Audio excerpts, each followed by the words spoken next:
された。ゆっと膝しFujin緩んでるぜ。一花咲かせな。さい不安になるほど完璧だぜ。Guilty Gear Strive is the first real anime fighter that I've decided to pick up from an early stage. While I've also enjoyed Persona 4 Arena Ultimax, I've only really played this with a few friends because 1. The scene is very quiet, 2. I don't have a PS3, I have the Xbox version, and 3. There's no other reliable alternative to play it currently. If this game was to receive a PC port with rollback, I would definitely consider playing it again. So, with the release of Guilty Gear Strive, I decided to buy it after a few of my friends recommended it to me, and I'm really enjoying my time playing it alongside Smash. Well, there's a slight problem, that being that I decided to instantly latch onto one character after only playing him for a few minutes. And that character is Anji Mito. This is actually the exact same reason I chose to main Meat Brawler in Smash Ultimate. I didn't really do any prior research, I just kind of choose whatever I want to do and never look back. Playing Anji is really fun to me. He's got a very interesting playstyle that relies on conditioning and a good understanding of the cast, and how the opponent chooses to play their character. It feels extremely rewarding to hit a hard punish or to successfully pressure someone into the corner, both of which Anji really excels at. Despite only having about 80 hours in this game, I've been able to get a better grasp of how the whole cast functions because of how much Anji relies on that knowledge. That said, I'm still learning a lot about how to push this game to its limits and how to understand high level play.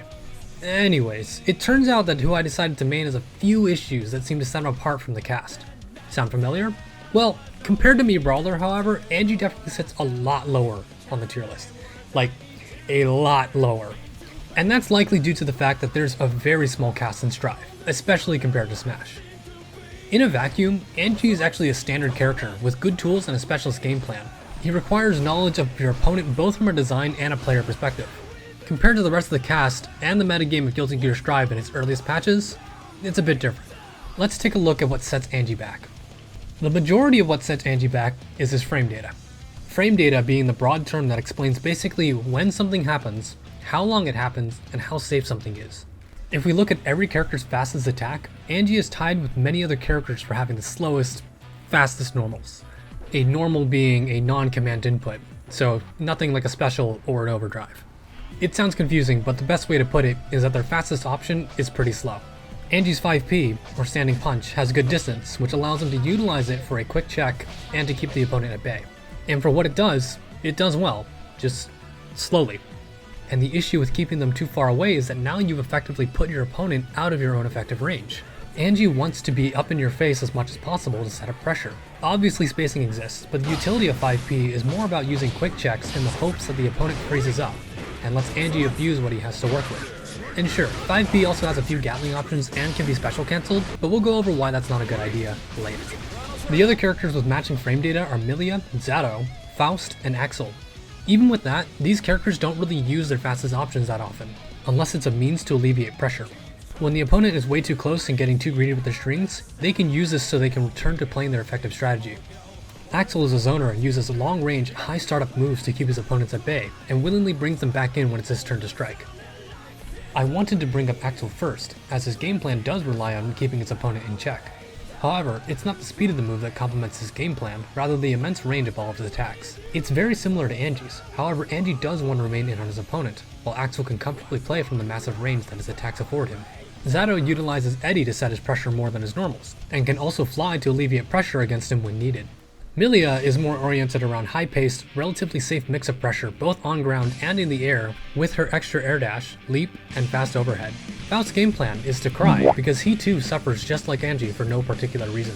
Come join us, Faust, we can pray for buffs together. So what do most of these characters have in common? They don't need the fast frame data necessarily. All of them use their fastest option as last minute get off me moves. If Anji's trying to alleviate pressure closer to him, say when the opponent's a bit closer, we start to see some trouble. 5P can actually easily whiff when the opponent's too close, which can allow them to get a free grab, which means that you have to rely on 2P, which is much stubbier than 5P, but it does cover the space that 5P can't. Let's move on to another move with trouble, Anji's Far Slash. When Anji isn't close enough to the opponent and presses slash, this move comes out instead of close slash. Anji's fans definitely help keep their opponent in a good safe space, with decent range pokes that can stuff out faster buttons and allow for good counter hit follow-ups. And Far Slash is part of that kit. That said, Far Slash is basically outclassed in almost every instance outside of its use for range. For Anji, that is.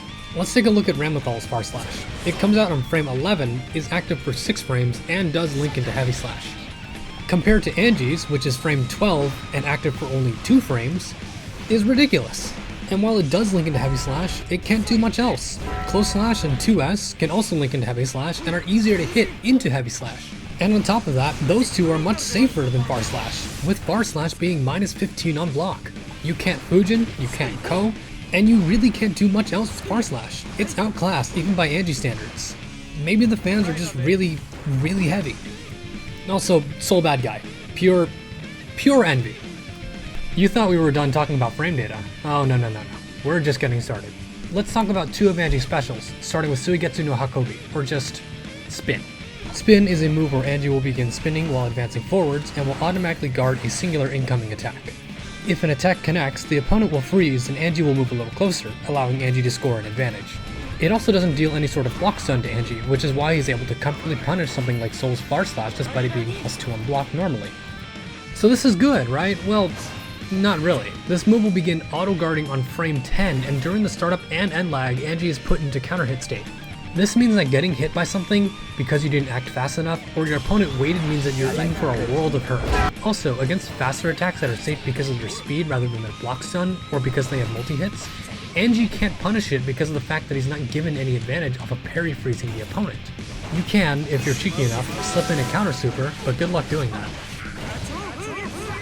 This move, which looks to be as a way to react to someone's habits, now becomes more of a way of basically guessing to what your opponent's going to do in the hopes that your opponent is going to be too focused on their own character. Oh, and did I mention that you can get grabbed out of it? Real nice. This move is still pretty vital to Anji's kit, so I'm not super upset by it entirely. That is, until you look at the trailer for Anji. He goes so much faster, please give us that back, it would help us close the gap so much, oh my god, please. And finally, let's talk about the biggest, most glaring issue of Anji's kit, Fujin. Supposedly the most essential part of Anji's kit, Fujin is a rekka with 4 different follow-ups. Rin, an overhead, Nagiha, a sweep, Isokotobi, a forward hop, and Shin, where Anji throws fans and is slightly plus on block. By holding down Heavy Slash during the input, Anji will be put into a much shorter version of spin before attacking with Fujin. This helps mask his approach while also powering up the damage and knockback of Fujin, and this property also exists on Ko. Once more, on paper, Fujin sounds great. It's a game of rock, paper, scissors, and lots of conditioning on Anji's end. While Isokotobi sounds useless, it helps reset pressure and lets Anji get into grab distance. And Shin being plus on block allows him to reset pressure, with less commitment. Nagiha is the safest move when used instantly, and Rin is a high-risk, high-reward move that is a common tool in leading to a wall break. So, what's wrong with this? Well, it's a big game of rock, paper, scissors until the opponent realizes they can just...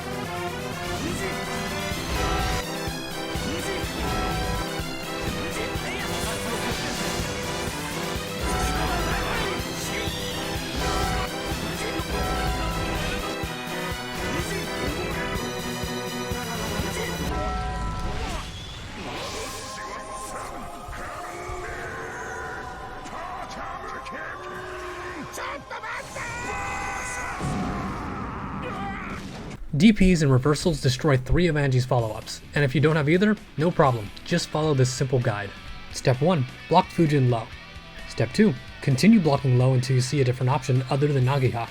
And Step 3. Mash on Rin or Isokotobi, or literally just grab either, and on Shin, jump in tandem with Anji so he's no longer plus on block. And there you have it, you've literally solved Fujin. And you also now understand that Anji's block pressure is all fake. Looking at it realistically, will you be able to punish this every single time? No, of course not. But that doesn't make Fujin any less of a pain to work with. It really is about faking it until you make it, but it is pretty easy to call Anji out on his bluff. And other rekkas don't even have this problem. Take Chips for example. Not only can he follow up multiple times on his, but he can also act on whiff and is much safer than Fujin's follow-ups. Overall, what many people claim is Anji's main offensive tool is flawed and can be a solved puzzle in the right hands. Anji needs to do much more to get only a decent punish that most characters get for free, especially the top tiers. Not only does this give new players a bad impression of how to play Anji, but it also leaves him with not much else to use in order to go toe-to-toe with the opponent. Finally, I want to talk about overdrives, mainly Iseogi Sai. Anji's other overdrive, Kacha Fugetsu Kai, is fine as it is. It's a powerful reversal that's not only flashy, but has saved my butt on numerous occasions. The reason why I want to discuss Anji's other overdrive is because I'd like to compare it to the other existing overdrives in the game alongside the utility.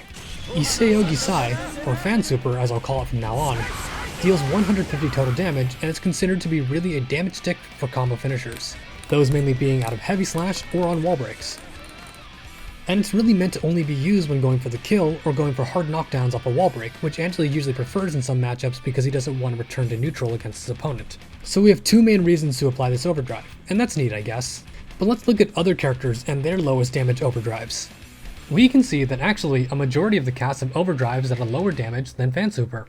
So like, isn't that a good thing? Well, maybe if we were just looking at damage output. Now let's look at each of these ones individually. Milia's is +8 on block, very fast, and can even be comboed out of without using a Roman cancel. Kai's requires the opponent to not be in shock state to do less damage, and is incredibly fast and safe at +10 minimum. Zato's is used mainly to reposition Eddie and reset pressure. Ino's is a reversal, can be used in air, and is immensely safe at +26 to 37. Potemkin's creates a massive space-making walls and help alleviate pressure and reset neutral. Ramlethal's reversal super with neither of her swords will only do 100 damage, but keep in mind that most players will have her swords on hands, and thus this is a very extremely rare case. Leo's is a reversal with a huge amount of iframes. And lastly, Giovanna's is an incredibly quick anti-air that's safe when blocked at +5. For Chip's overdrive, there's not much general utility or reason behind its lower damage. You can argue that it's quick, but in a realistic perspective, this is the only one that I found as the exception. While Faust is technically higher damage, it's only by 2 points, and it's also an invincible reversal. I will also mention that it is true that Faust's reversal cannot wall break, and is relatively reactable. His other two overdrives can't really be calculated because they're random. So with all these other lower damage overdrives, they have much more utility than Anji's. The damage doesn't really matter when the utility can be used in much more spaces than just a finishing combo or a wall break. That, or the situations where their damage is lower, is in a much rarer case in its use, such as Ramlethal's. Anji's Fan Super does not have any of those qualities. It's very reactable on startup, -30 on block, and gives Anji 0 iframes to work with. This move also starts with 5 18 damage multi-hits, which can also spell trouble because of the guts mechanic. This isn't the only overdrive that struggles with this, but it's definitely notable. Oh, and remember when I said it helps on wall breaks? Yeah, sometimes it just doesn't if you're too close to the wall, so that's cool. Overall, Fan Super has very little utility, and even when it's supposed to shine, I feel like it's still inconsistent. So that brings us to a very important question. What does Anji really need if there's a wave of buffs to come through? Well, it's definitely complicated. Knowing his appearance in the X series, Anji was an absolute menace because of how disgustingly good his options were. Guard points, incredibly safe options and mix-ups galore. I mean, it was insane. These games are completely different to Strive, and thus shouldn't be directly pointed to when looking for an answer. We need to fix them without making them ridiculously overpowered.